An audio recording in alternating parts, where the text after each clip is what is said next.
and laid my head down on my arms facing her, and mirroring her pose. Well, it used to peanut butter, but now, I'm thinking double fudge rendezvous, I said with a smirk. Bella's cookies were positively divine, possibly the best thing I've ever eaten. In the Cullen household, when it came to food, it was an every man for himself situation, and since none of us had anything resembling good culinary skills, I rarely had the opportunity to eat anything really appealing. Bella's face lit up a bit at my hidden compliment, and she lightly chuckled. I know 5 peanut butter cookie recipes. You'd like them all. She replied smugly, before her face fell a bit. Maybe.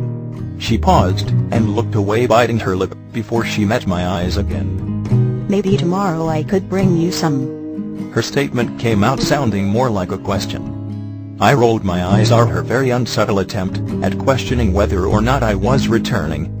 Yet I'll be here tomorrow. Who am I to refuse perfectly good cookies? I joked. She grinned and I could just barely make out the light pink on her cheeks in the moonlight when she blushed. So fucking cute. She freed her left arm to lightly draw patterns in the grains on the wood with her index finger. So what's life like in Forks? She asked quietly. I shrugged. Boring as fuck mostly. I usually hang with Jess or something to pass the time on the weekends. I snorted.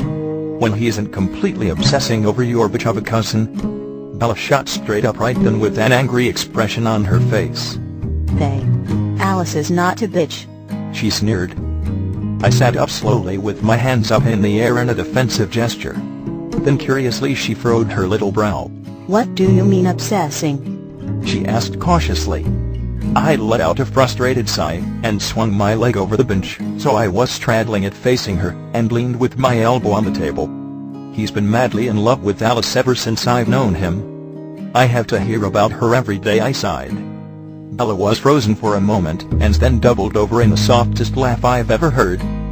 I held my lips together tightly trying not to smile at her amusement, and then quirked an eyebrow at her questioningly.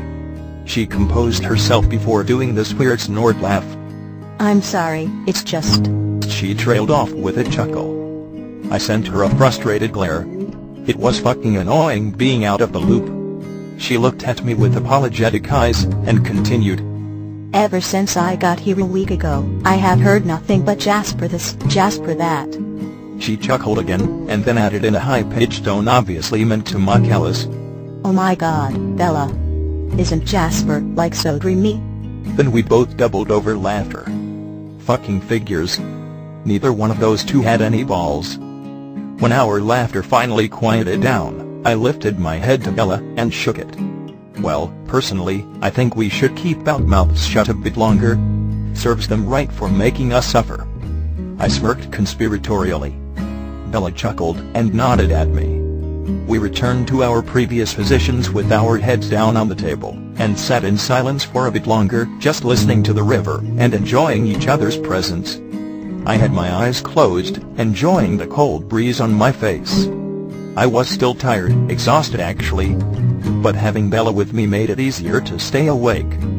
I was momentarily glad she was so eager for me to return, saving me the embarrassment of asking her to do so, since I so obviously enjoyed her company. It was a definite rarity for me. I was commonly known as social outcast by choice. As a general rule, I had learned years ago that people fucking sucked. It was a rule I lived by. If you don't get close to people, the assholes of the world can't fuck you over, and in return you can't hurt the nicer people who don't deserve it. Alice said, "You were arrested."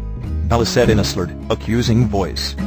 I opened my eyes to look at her and she had her eyes closed still. I snorted. Yet well Alice would know. She was the one who pressed charges.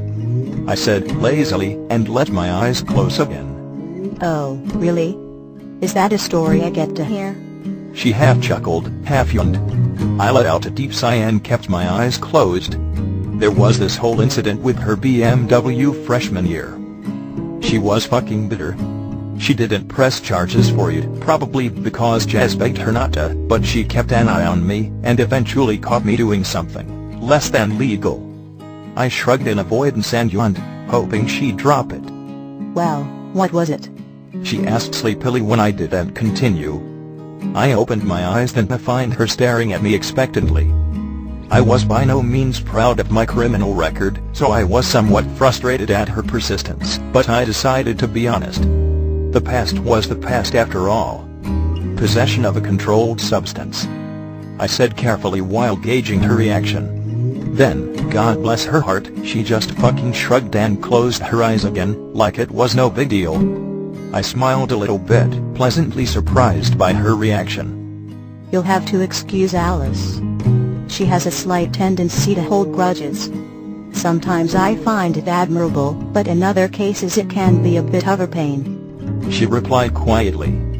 I snorted, and then closed my eyes again. A bit of a pain? More like a fucking huge inconvenience. I had other incidents on my rap sheet, but decided not to give it all away in one night. Better to ease her into the fact she's spending her night with a complete fuck-up. Once again, we were silent for a long while, just the sounds of our breathing, and the river filling the space. Eventually the silence was broken by a soft snoring sound I immediately recognized as Bella's. Opening my eyes and looking at her peaceful face, I realized she had fallen asleep. I hesitantly lifted my foot and tapped her leg with my boot. Her eyes flew open, and she shot up on the bench, rubbing frantically at her eyes with her fists. I chuckled, mumbling amateur under my breath. She looked momentarily disoriented, but quickly recovered. Sorry. Thanks. She murmured, slowly putting her head back down, but keeping her eyes opened. This was something that was bugging the shit out of me to no end. Why do you always do that? At her confused expression I added, apologize. You say you're sorry entirely too fucking much, I said with narrowed eyes.